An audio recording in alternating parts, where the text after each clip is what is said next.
அண்மை செய்தியை பார்க்கிறோம். விசிகவினுடைய தலைவர் தொல் திருமாவளவன் மீதான வழக்கை ரத்து செய்து உயர்நீதிமன்றம் உத்தரவு பிறப்பித்திருக்கிறது. இந்துக்கள் குறித்து அவதூறாக பேசியதாக தொடுக்கப்பட்டிருந்த வழக்கில் தற்போது உயர்நீதிமன்றம் இந்த உத்தரவை பிறப்பித்திருக்கிறது. கூடுதல் தகவல்களோடு நீதிமன்ற செய்தியாளர் மதன் இணைந்திருக்கிறார். அவரிடம் பேசலாம். மதன், இதனுடைய விவரம் என்ன?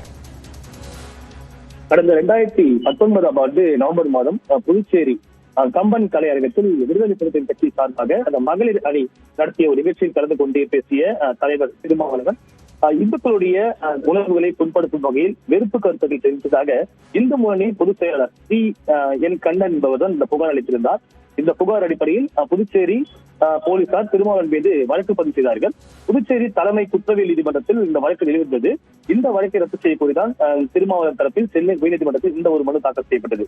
இந்த வழக்கு இன்று நீதிபதி ஜெகதீஷ் சந்திரா முன்பு விசாரிக்க வந்தபோது கல்விக்கு எதிரான சனாதன கொள்கை என்ற அடிப்படையிலேயே திருமாவளவன் பேசியதாகவும் வெறுப்பு பேச்சு எதுவும் பேசவில்லை என்றும் 3 ஆண்டுகள் மட்டுமே தண்டனை விதிக்கக்கூடிய பிரிவில் இந்த வழக்கு பதிவு செய்யப்பட்டுள்ளது. 6 ஆண்டுகள் தாமதமாக தற்போது குற்றப்பத்திரிகை தாக்கல் செய்யப்பட்டுள்ளது.